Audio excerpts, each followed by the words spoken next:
ઝુકો, સમાધાન. પુરુષે પોતે ઘરમાં લાવેલી સ્ત્રીને કદાચ સેક્સ ના આપી શકો તો કાંઈ નહીં, સ્નેહ તો આપો. આ કઈ સેક્સ માટે લાવેલું રમકડું નથી, એક શ્રાવિકા છે. 24 કલાકમાંથી એ કદાચ 22 કલાક તમારી સાથે એક શ્રાવિકા તરીકે છે. તમારે એને સ્નેહ આપવો જોઈએ, એને એનું ઘર યાદ ના આવવું જોઈએ. ગુણવંત શાહે લખ્યું હતું ને કે તમે તમારા ઘરમાં આવેલી કોકની દીકરીને એટલો પ્રેમ આપો, એટલો પ્રેમ આપો કે એ ઘરના ફોન નંબર પણ ભૂલીશ. એક બાપ સસરો એવો હતો, બેડરૂમમાંથી દીકરોને વહુ બહાર નીકળે ને સવારે, પછી એ સસરો અંદર જાય અને વહુનો જે તકિયો હોય ને તકિયા પર હાથ ફેરવે, એટલા માટે કે મારા દીકરાએ રાતના એને રડાવી તો નથી ને.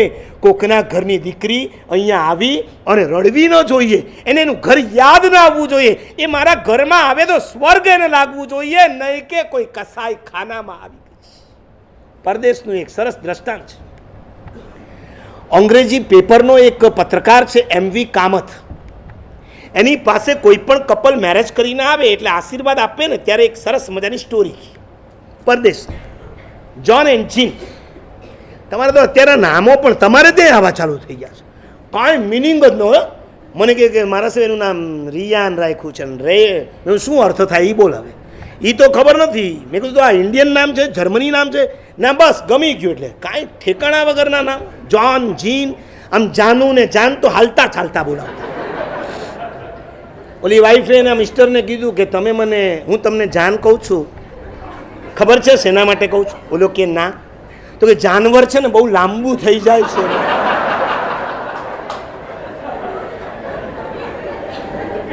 પછી પાછી પોતે જ કે તમે મને રાણી કેમ કહો છો? તો કે નોકરાણી બહુ લાંબુ થઈ જાય. જ્હોન એન્ડ જીન મેરેજ થયા, રાતના 12 વાગે બધા ગયા. પછી બંને જણા ભેગા બેઠા ત્યારે પહેલી વાત જીને એને કીધી જ્હોનને, જ્હોન આજથી આપણી નવી લાઈફ શરૂ થાય છે, એમાં કંઈ ગડબડ ન થાય એના માટે કામ કરીએ. હું તને એક ડાયરી આપું છું, તું મને એક ડાયરી આપ. શું કરવાનું? તારી ભૂલ બધી મારે લખવાની, મારી ભૂલ તારે લખવાની. ઓકે. ઓલા બંને સ્વીકારી લીધી. દિવસોને પસાર થતાં વાર નથી લાગતી. અરે જિંદગીને પસાર થતાં ક્યાં વાર લાગે છે? બીજું વર્ષ આવી ગયું, મેરેજ એનિવર્સરી. રમ્યા ભમ્યા ફર્યા, સાંજ પડી, પાછા ભેગા થયા, મિત્રો બધા ઘરે ગયા. જીને યાદ કરાયું, જ્હોન તને યાદ છે ને? આમ તો ભાઈડાઓને કાંઈ યાદ જ ન રહ્યો. હા, ઘણી વખત એવું બને તમને લોકોને, જેમ વર્ષો જાય ને મેરેજની ડેટ પણ ભૂલી જાઓ અને ઓલીને ગોળધાણાની પણ યાદ હોય. Memory powerful. એમને મને લાગે છે કે લેફ્ટ સાઈડનું હશે જ નહીં, રાઈટ સાઈડનું જ હશે. તો એણે કીધું કે ડાયરી કાર્ડ, હા તે આપી દી. યસ યસ, હમણાં લઈ આવું. એ પોતાની ડાયરી લાવ્યો, ઓલી પોતાની ડાયરી લઈ આવી. એક થાંભલો છે પિલર ઘરની અંદર, બંને અડેલીને બેઠા. જ્હોન આમ બેઠો છે, જીન આમ બેઠી છે. જીનની ડાયરી જ્હોન વાંચે છે અને ખડખડાટ હસે છે. દરેક પાને એણે લખ્યું છે જાન્યુઆરીની અંદર તું કોફીની સાથે સિગરેટ પીએ છે, સ્ટ્રેસના ધુમાડાની રાખ ને બધું ત્યાં ને ત્યાં જ પડ્યું રહેશે, તું મને ક્યારેય હેલ્પ નથી કરતો. ફેબ્રુઆરી, માર્ચ, એપ્રિલ, આ બધી ફરિયાદોની લખવામાં તો બધી માસ્ટર હોય છે. આખી ડાયરી એને ભરી નાખી હતી. તું ઓફિસેથી આવે છે પછી સોક્સ આમ નાખે છે ને બૂટ આમ ફેંકી દે છે, કોઈ તારા ઠેકાણા નથી હોતા. તું મને ક્યારેય શાક લાવી નથી આપતો, ક્યારેક લાવે તો એવું ઘરડું લઈને આપે છે. એટલું બધું ભરી દીધું હતું. અને જ્હોન વાંચતો જાય અને હસતો જાય.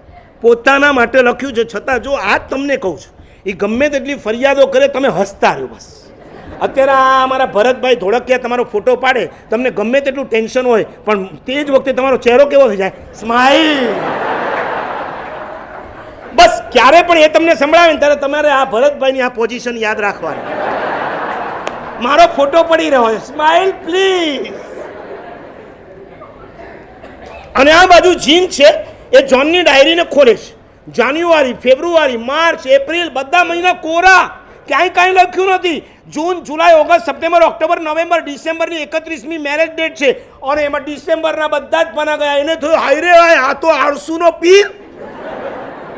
મારામાં કોઈ ભૂલ નથી એવું તો નથી, ઘણી ભૂલો છે છતાં લખતો કેમ નથી? અને ડિસેમ્બરની 31નું પેજ, લાસ્ટ પેજ, લાસ્ટ લાઈનમાં એણે જ્હોને એટલું જ લખ્યું હતું, ડિયર જીન, હું તને એટલું બધું ચાહું છું, એટલું બધું ચાહું છું કે મને તારામાં કોઈ મિસ્ટેક દેખાતી નથી.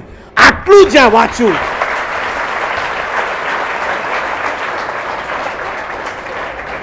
ઊભી થઈ જોનના હાથમાંથી ડાયરી ખેંચીને ફાડીને ફેંકી.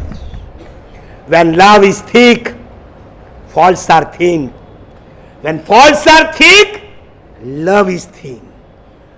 પ્રેમ જ્યારે ઘટ્ટ હોય છે ત્યારે ભૂલો પાતળી થઈ જતી હોય છે, અને ભૂલો જ્યારે ઘટ્ટ થઈ જાય છે ને ત્યારે પ્રેમ પાતળો થઈ જાય છે. નહીં? તમારો અનુભવ શું કહે છે? મેરેજ પહેલાં તમે બંને રિવરફ્રન્ટ ફરવા ગયા ને એના પગમાં કાંટો લાગી ગયો હોય, તરત જ તમે તમારો રૂમાલ કાઢો અને આમ બાંધી આપો. રોડ વચ્ચે બધું કામ કરવાનું શરૂ થઈ જાય. અને મેરેજ પછી પાછા તમે 6 મહિને નીકળ્યા અને વળી અને કંઈક વાગી ગયું, પછી હું તને દવાખાને લઈ જાઉં છું, ચલ ડૉક્ટર પાસે.